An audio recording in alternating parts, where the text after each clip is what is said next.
Hola, bienvenidos de vuelta. Espero que estén teniendo como siempre una semana maravillosa. Si eres nuevo por aquí, te sugiero muchísimo que te suscribas y actives las notificaciones para que no te pierdas ningún video. Además les tengo una playlist con una maratón de casos, así que se pueden poner al día con los más de 50 casos misteriosos que hay en el canal. Los invito también a seguirme en mis redes sociales que aparecerán en este momento en pantalla. Dale me gusta y comenta este video, ya que eso me ayuda a llegar a más personas. Sin nada más que decir, en este momento comenzaré con el caso de hoy.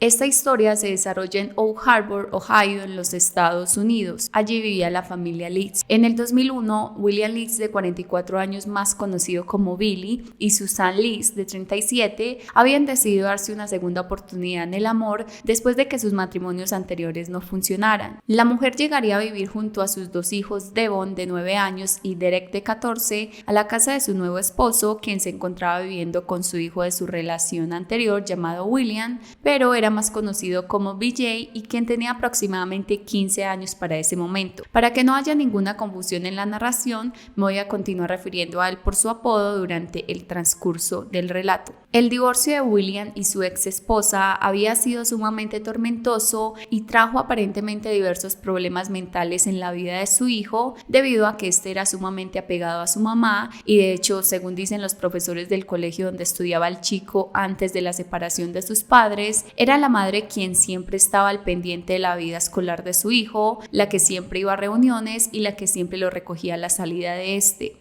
William, quien ahora era el responsable del menor, sabía más que nadie que BJ requería atención especial, pues desde pequeño había mostrado ser un tanto problemático. En su escuela primaria solían llamarle la atención pues le hacía bullying a sus compañeros o incluso peleaba físicamente con ellos. A pesar de que el padre se preocupaba por la situación, pensó que esto era solo una etapa de necedad por la que el niño estaba pasando y que con el tiempo superaría. Sin embargo, al empezar su adolescencia, este comportamiento no cambiaría y de hecho empeoraría cuando su padre decidiría contraer matrimonio con su nueva esposa. El chico se tornaría cada vez más agresivo, por lo que tendría que iniciar un tratamiento psiquiátrico con la intención de que se le brindara ayuda en el proceso de ir aceptando todos los cambios que estaban llegando en la vida de él y de su familia. Proceso en el cual su progenitor jamás le dio la espalda y con todo el amor del mundo hacía lo que estaba en sus manos para apoyarlo. William además se sentía un tanto culpable de que la salud mental de su hijo no estuviera en su mejor momento, pensando en que esto era en especial porque la relación con la madre de este no había funcionado. Según sus allegados, este hombre amaba muchísimo a su hijo y aunque no era el padre perfecto, parece ser que sí se esforzaba por serlo,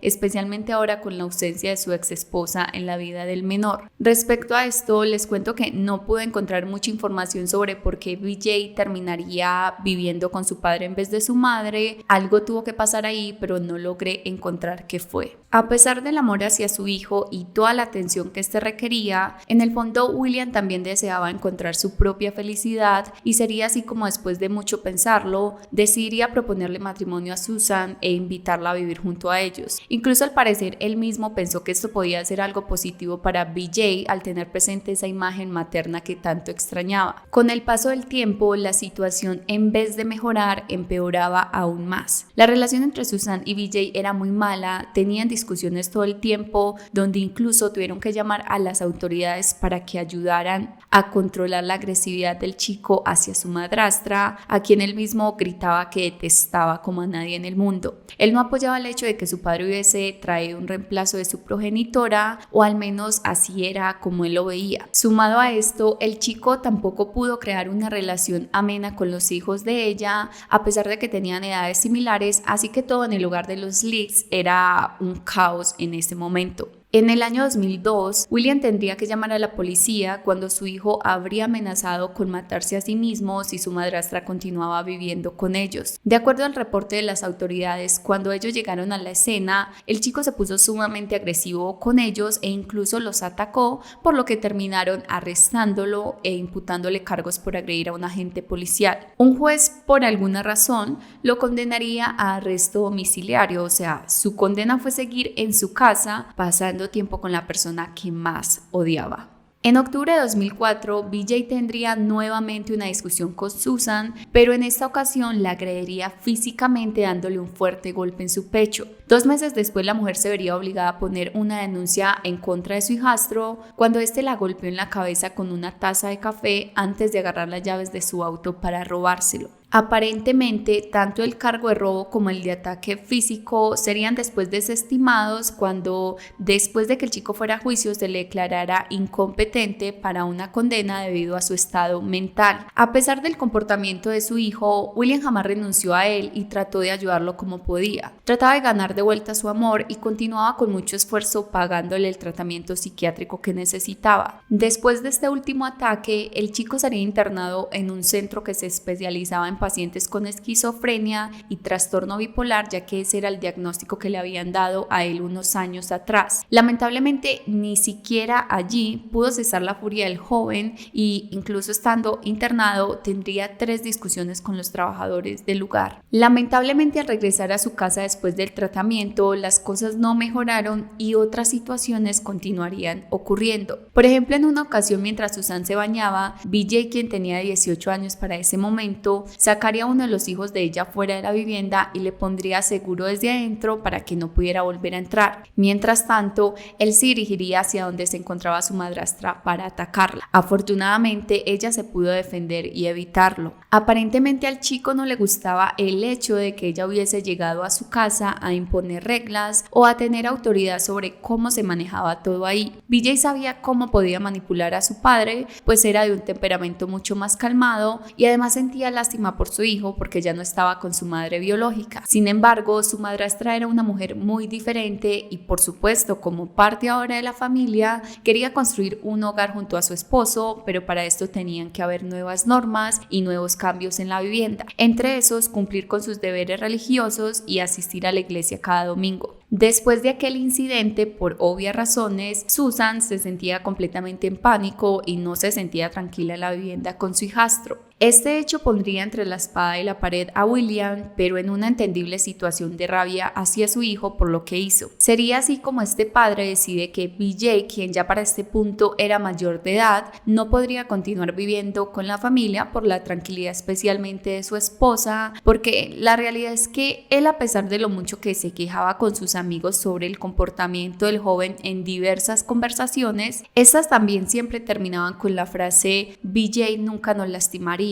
conozco a mi hijo y es de corazón bueno. Los años pasaron y el chico iba ocasionalmente a la casa de su familia a visitarlos, aunque tanto Susan como sus hijos no disfrutaban en lo absoluto el tiempo que él pasaba allí, además que usualmente estas visitas siempre terminaban en discusiones. BJ además continuaba asistiendo al centro de salud mental y, según sus doctores, él estaba siguiendo el tratamiento pero de manera intermitente. Tenía sus tiempos que lo seguía al pie de la letra, pero otros en donde él mismo decidía lo que quería o no tomar. Esto habría ocasionado algunos incidentes con terceros, por lo que su terapeuta añadiría a su historia al médico que consideraba que el joven podría ser un peligro para sí mismo o los demás, solicitando que fuera internado en el centro de manera inmediata sin posibilidad de salidas hasta nuevo aviso. En el año 2007, BJ, con 22 años, sería internado en un hospital psiquiátrico con la intención de mantenerlo bajo vigilancia y brindarle el tratamiento correcto. Sin embargo, su padre no estaba de acuerdo con esto, pues él consideraba que su hijo debía ser incluido en la sociedad y sabía que si él tomaba sus medicamentos de manera adecuada no iba a tener ningún problema. Es así como decide retirar a su hijo del hospital bajo una custodia legal,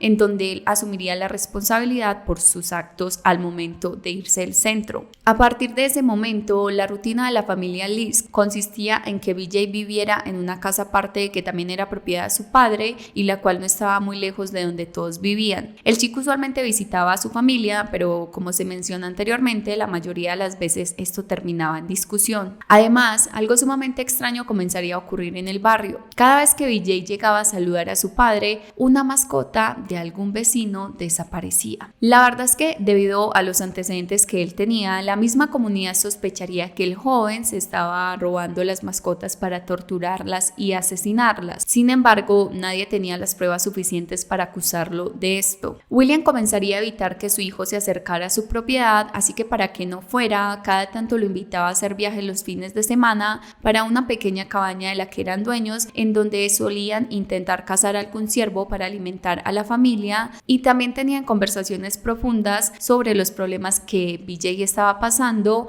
mientras que su padre lo aconsejaba que con disciplina iba a lograr cambiar el rumbo de su vida, asegurándole que estaría siempre a su lado para apoyarlo en el proceso. El sábado 30 de octubre de 2010, William y BJ regresarían de su viaje juntos para asistir a una fiesta de Halloween que uno de los vecinos estaba realizando. Todos los asistentes se notaban muy alegres, animados y con ganas de tomar bastante licor en medio de la charla y la celebración. William especialmente estuvo tomando bastante esa noche, por lo que decidió que su hijo pasara la noche en el sofá de su casa, ya que no se sentía en condiciones de manejar para llevarlo a su vivienda. Una decisión tan inocente y al mismo tiempo tan responsable, pero que terminaría con un final desastroso. Al día siguiente, el domingo 31 de octubre, alrededor de las 9:30 de la mañana, el hijo menor de Susan, Devon, quien tenía para ese momento 16 años, regresaría a su vivienda después de haber pasado la noche donde su padre biológico. Él ingresaría a la casa, subiría al segundo piso para cambiarse la ropa, pues tenía que ir a la iglesia para ir a la misa de domingo, ya que él hacía parte del grupo de canto de esta. El adolescente bajaría de nuevo al primer piso para retirarse del lugar y ahí se encontraría con su hermanastro BJ, quien extrañamente lo saludaría muy sonriente y amable. Digo extrañamente porque, según la familia, él usualmente era bohemio y cero hablador. Sin embargo, lo que más le sorprendió a Devon es que él estuviera en la propiedad completamente solo, ya que prácticamente nunca lo dejaban así debido a los incidentes anteriores. Los dos tienen una conversación de varios minutos en donde BJ le pregunta que para dónde iba, que cuánto se iba a demorar y que quién lo llevaría hasta allí. Para Devon todo continuaba siendo muy raro, pues era prácticamente la primera vez que mantenía una conversación con su hermanastro.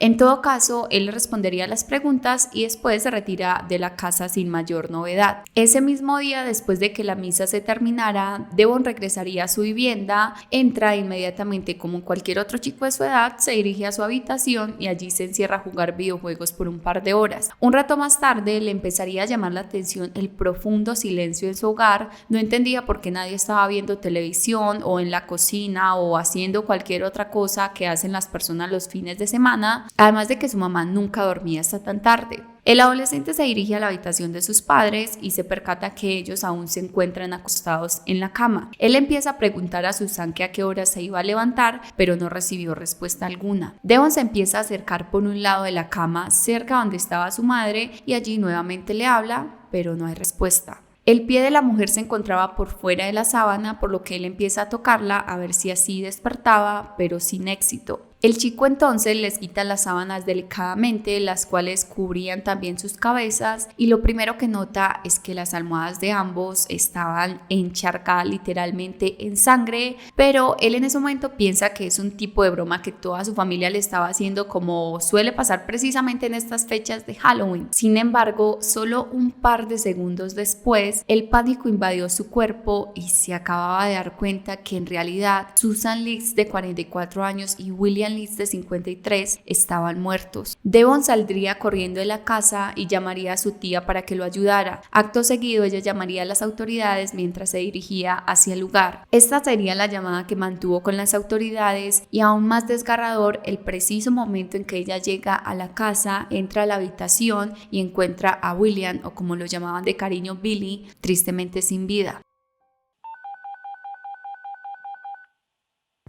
911, where's your emergency? We need an ambulance and the sheriff to show up, please. Oh my God!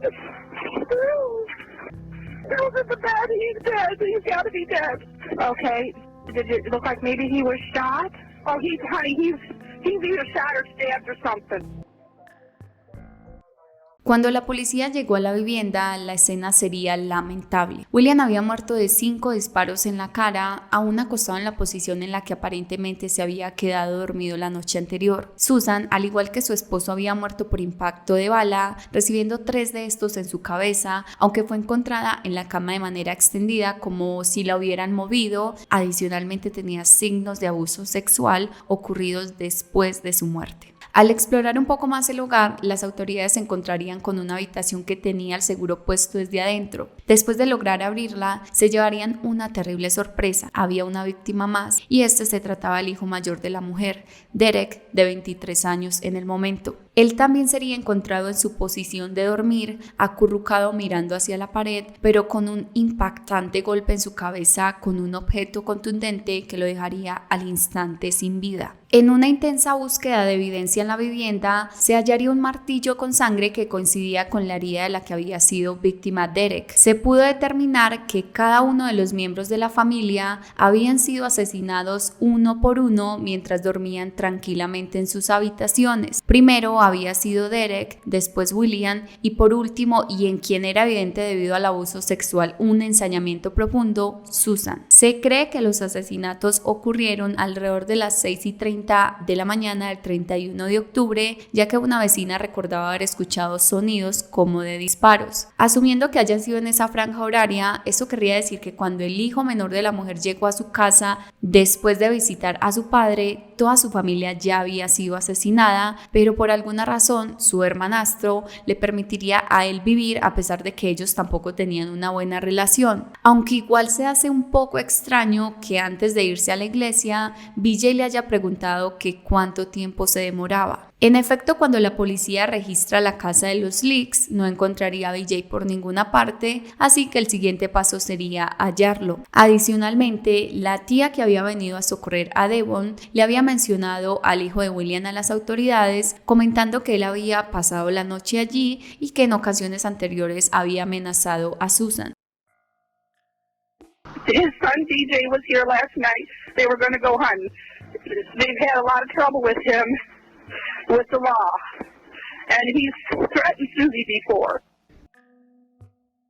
Ella también reportaría que el vehículo de la familia estaba desaparecido. Sería así como teniendo un auto desaparecido y el hijo de una de las víctimas desaparecido, quien además contaba con antecedentes de violencia, BJ se convertiría inmediatamente en el principal sospechoso del terrible crimen. No fue muy difícil para los investigadores encontrar al chico, pues este se había ido para la cabaña familiar en la que había estado por última vez con su padre. Una cámara de seguridad también lo había captado en un subway que queda en el camino hacia allí comprándose un sándwich, así que no había dudas de que era él. William BJ Leaks, de 25 años, sería arrestado y acusado por el homicidio de los 3 miembros de su familia. Sorpresivamente ante esto, él se declararía inocente por motivo de insanidad mental. Después de que el chico fuera evaluado 2 veces por profesionales de la salud mental, se pudo determinar que era competente para comparecer ante los hechos de los que era acusado. Sería así como el 12 de agosto la defensa de BJ alegaría que su cliente se declararía culpable si se le eliminaba la pena de muerte a su futura sentencia. En efecto, llegarían a un acuerdo donde el joven dice ser el culpable de la masacre contra su familia. Se disculparía por sus actos y culparía a Satanás, pues según él es quien lo había guiado mientras cometía los actos. Eventualmente, BJ sería condenado a 3 cadenas perpetuas sin posibilidad de libertad condicional. El 31 de marzo de 2015, el hombre, quien para este punto ya tenía 29 años, sería encontrado sin vida en su celda, aparentemente por suicidio. Parece ser que había decidido que la última vida que arrebataría sería la de sí mismo. Cuando estaba investigando esta historia, vi algo relacionado a lo que les voy a mencionar en un segundo y no quiero dejar de agregarlo yo también en este video porque es de verdad muy